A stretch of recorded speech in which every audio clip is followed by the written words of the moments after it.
Ciao, ciao, bambina. Ciao. The rain is falling.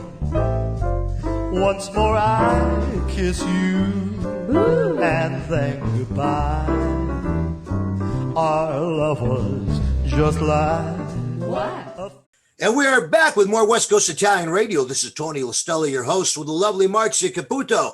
You know, now we have a great segment today because, of course, this is our Mother's Day show. We have a fantastic author, Josephine Pasquarello, or Josephine B. Pasquarello. I gotta find out what the B stands for, who wrote the book Love and Loyalty, kind of a tribute, as I understand it, to her Italian mother. So it's very timely that we have her on the show here as we celebrate Mother's Day this week. And Josephine, welcome to West Coast Italian Radio. Welcome to the Italian Radio Show. Thank you. And thank you for having me on. It's my pleasure. Well, you know, it's interesting that we're looking for a guest who could really do something special for our Mother's Day show. Mm-hmm. And it sounds like you fit that bill completely with your book, Love and Loyalty, which is about your mother, right? That's correct. It is about my mother. So now, where does your family come from in Italy? My mother was born in Rome, but she's really from up in the hills of Abruzzo, called a town called Atri. Atri. Yes. And then they came down to the Adriatic side and they lived in Pescara right before they came over to America. Gotcha. How about your father? My father's from the heel of the boot.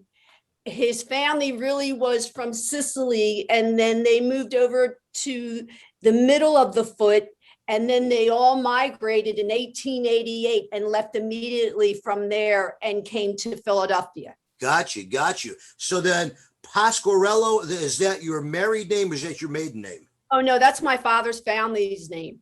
Got you. And I'm not to ask what the B stands for, your middle name. Bernadette. Bernadette, beautiful. That's beautiful. So then when did your family come to Philadelphia? My father's side of the family, they came in 1888. My great-grandparents, Michelle and Rosalina Pasquarello. And then my mother's side of the family, her father came in 1910 from Pescara to Philadelphia. For 2 years, he was here by himself making money so he could send it back and buy their tickets for the two of them, my grandmother and my mother, to come over in 1912. Well, that's fantastic. So they've been here basically a little over 100 years, about 110 years, it sounds like, huh? My family was here about that long too. My father's family came from Sicily many about 200 years ago. My mother's family came over about that time, 1905, right in there, you know. Yeah. So now, Phil, you grew up in Philadelphia, then in an Italian American family. So just tell us, I mean, what was that like? What was that whole experience of growing up in Philadelphia, Italian American? Well, Philadelphia was great. And that's when they all came. If they even landed at Ellis Island, they all came that following day right here to Philadelphia, South Philadelphia. And that's where the entire family lived. So my mother also came to Philadelphia. So she met my father. My father used to, I don't know if you ever heard of the Italian market in South Philadelphia. It's the oldest open market in the United States. I have a friend actually who occasionally is a strolling musician there who plays there. Oh, really? At least before COVID, he did. Yes. Yeah. He was an accordion player. I didn't know about that at all, about this older market. Is Italian older, you say? It's the oldest market. One, in America. And my father used to work on 9th Street at the market with his wooden push cart selling produce. And my mother worked in the garment factory a few blocks away, and she used to walk by him every day to get the lunch for the girls. And of course, that's Mario Alonso's hometown, South Philadelphia. Oh my God, that's a few blocks away from where they this is my favorite singer growing up, Mario Alonso. There you go. He had a beautiful voice, didn't he? Okay, so now your book, Love and Loyalty. This is really a tribute to your mother. So tell us about it. Tell us how you got inspired to write that. Well, my father died when I was 6. The baby was 3 and left my mother with 12 kids. They had 12 kids together. That's wow. Good So- Italian family, right? Right, Marzia? Unbelievable. You got to catch up, Marzia. I'm just in shock when I hear 12 and it's already, we are now in Italy. How many kids you have? One. That's what That's how many I have. 12 kids. All right. So that's why I was telling you about when he worked on 9th Street and she would walk by because she never had any friends. She wasn't allowed to go out. She was an only child. So he asked her out and they dated for 3 months and he tried to kiss her on a trolley car ride back from Center City from the movies. And she said, no, Brownie, because he was very dark. His name was Brownie. Yeah. No, Brownie, you have to marry me to kiss me. They married.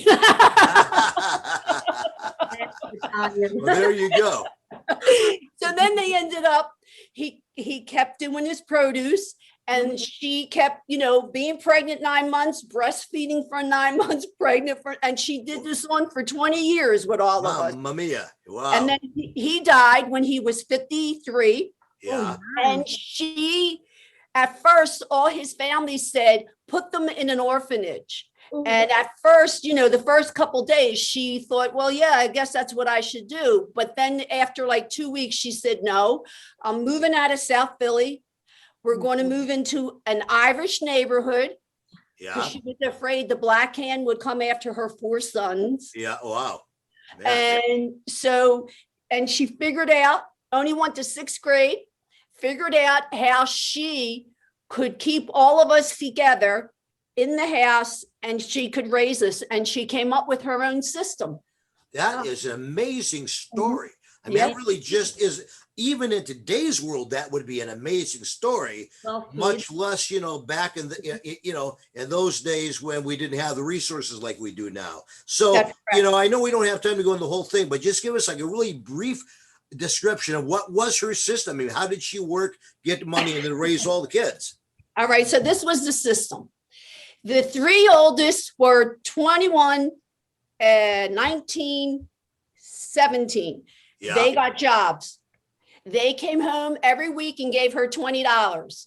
And we had Social Security for Pasquarello mother, Pasquarello children, 2 checks. Yeah. Yeah. So that's how she maneuvered it. And when the oldest one got married, the next one in high school would have to go to an educational school to graduate within 9 months. Then that one had to go get a job to come home with the $20 a week.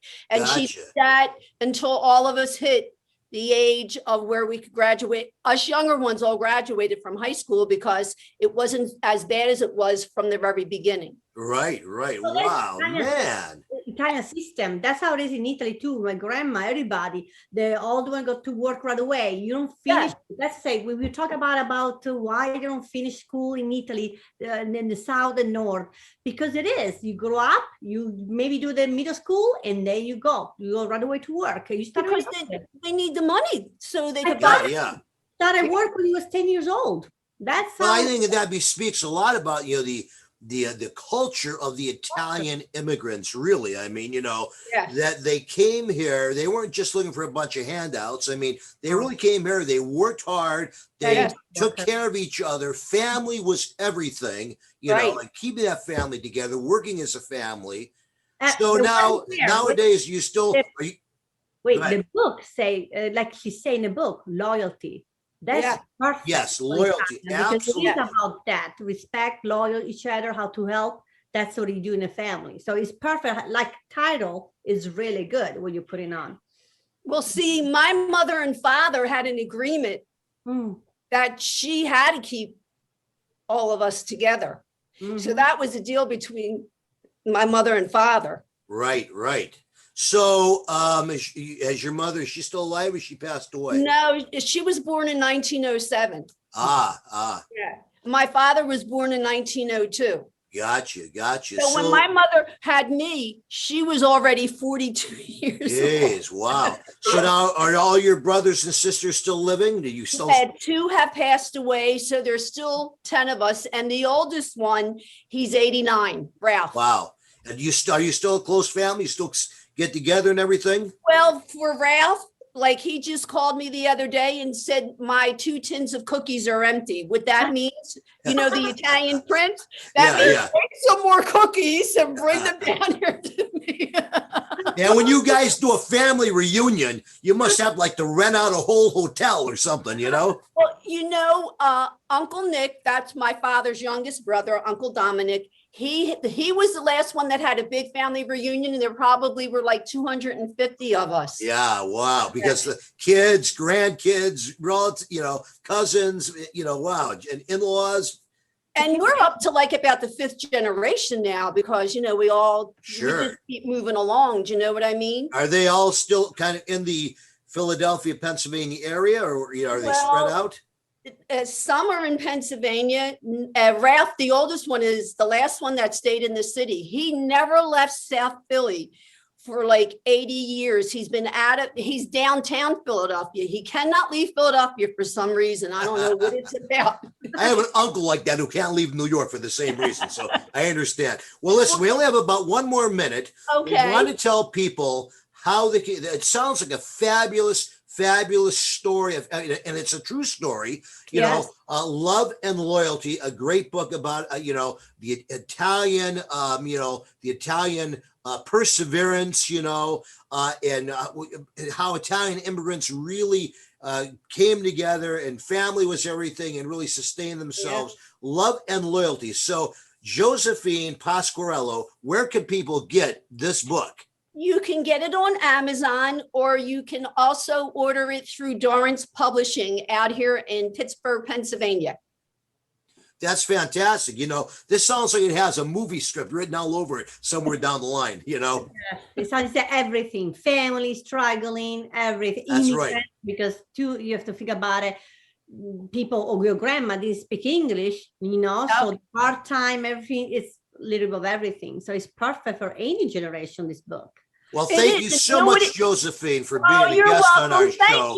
We really appreciate it, you know, and we want you to come back, you know. I would, you know what? I have another book that's in the publishing company right now about the great-great-grandparents coming from Italy. Well, that's fantastic. Well, we'll have to have you back for that one as well. All right, folks, this is Tony LaStella with West Coast Italian Radio. We'll be right back after this quick word from our sponsors. Don't go away. Ciao, ciao, bambina. Ciao. The rain is falling. Once more I kiss you. Ooh. And then goodbye.